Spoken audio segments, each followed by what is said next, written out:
Hello. ಏಯ್, phone ತೆಗಿಯಕ್ಕೆ ಯಾಕೋ ಇಷ್ಟೊತ್ತು? ಮನೆಯವ್ರ ಕಣ್ ತಪ್ಸೋದಕ್ಕೆ ಸ್ವಲ್ಪ ಟೈಮ್ ತಗೊಳುತ್ತೆ ಮೇಡಮ್. ನಾನು ನನ್ನ ಸೇಫ್ಟಿ ನೋಡ್ಕೋಬೇಕಲ್ವಾ?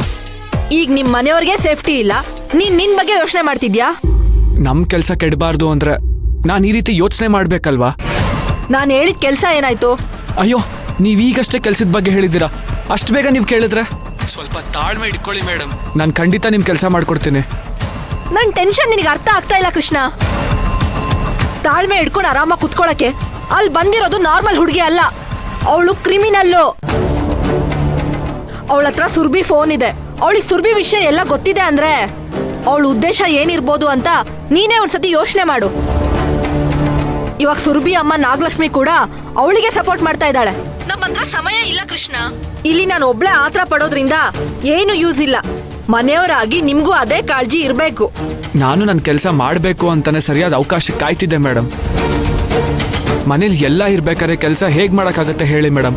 ಈಗ ತಾನೇ ಚಿಕ್ಕ ಯಜಮಾನ್ರು ಮತ್ತೆ ಭಾಗ್ಯಮ್ನವರು ಸುರಭಿ ಅವ್ರನ್ನ ಕರ್ಕೊಂಡು ಹಾಸ್ಪಿಟ್ಲಿಗೆ ಹೋಗಿದ್ದಾರೆ. ಈಗ ಮನೇಲಿ ಯಾರೂ ಇಲ್ಲ, ನಿಮ್ಮ ಕೆಲಸ ಮಾಡ್ಕೊಡ್ತೀನಿ ಬಿಡಿ. ಸುರಭಿನ ಯಾಕೆ ಡಾಕ್ಟರ್ ಹತ್ರ ಕರ್ಕೊಂಡು ಹೋಗ್ತಿದ್ದೀರಾ? ಅದೆಂಥದ್ದು ಮಂಪರ್ ಪರೀಕ್ಷೆ ಅಂತ ಮಾಡ್ತಿದಾರಂತೆ ಮೇಡಮ್. ಅದ್ರಲ್ಲಿ ಏನಾದ್ರೂ ಸುರಭಿ ಅವರು ನಾಟಕ ಆಡ್ತಿದ್ದಾರೆ ಅಂತ ಗೊತ್ತಾದ್ರೆ ಅವ್ರು ಜೈಲ್ಗೆ ಹೋಗೋದಂತೂ ಗ್ಯಾರಂಟಿ. ಅಕಸ್ಮಾತ್ ಅವಳು ಆಡ್ತಾ ಇರೋದು ನಾಟಕ ಅಲ್ಲ ಅಂತ ಡಾಕ್ಟರ್ ಹೇಳಿದ್ರೆ ಅಲ್ಲಿಗೆ ಎಲ್ರ ಕತೆ ಮುಗೀತು ಅಂತ ತಿಳ್ಕೊಂಡು. ಇಲ್ಲ, ಅಷ್ಟು ಸುಲಭವಾಗಿ ನಾನು ಯಾವುದನ್ನು ಮುಗಿಸೋದಕ್ಕೆ ಬಿಡಲ್ಲ ಕೃಷ್ಣ. ಮೊದಲು ನೀನು ಸುರಭಿಗೆ ಸಂಬಂಧಪಟ್ಟಿದ ವಸ್ತುಗಳನ್ನ ಹೇಗಾದ್ರೂ ಮಾಡಿ ಆದಷ್ಟು ಬೇಗ ತಗೊಂಬಾ. ನನ್ನ ಕೈಲಾದ ಪ್ರಯತ್ನನ ನಾನು ಮಾಡ್ತೀನಿ. ಆಯ್ತು ಮೇಡಮ್, ಈಗಲೇ ನಿಮ್ಮ ಕೆಲಸನ ಮುಗಿಸ್ತೀನಿ.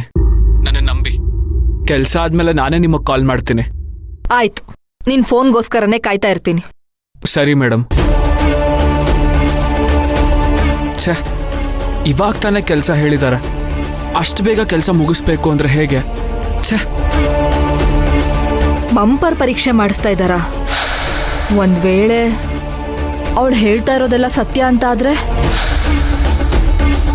ಇಲ್ಲ, ಅದ್ಯಾವುದೇ ಕಾರಣಕ್ಕೂ ಆಗ್ಬಾರ್ದು.